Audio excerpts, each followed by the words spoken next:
আসসালামু আলাইকুম দর্শক। গাজীপুরের বিখ্যাত কাঁঠাল গাছ, কি সুন্দর কাঁঠাল ধরেছে।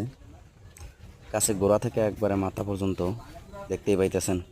আসলে গাজীপুরে প্রচুর পরিমাণে কাঁঠাল গাছ আছে। কাঁঠালের দামও তুলনামূলক অনেকটাই কম, খেতেও মিষ্টি।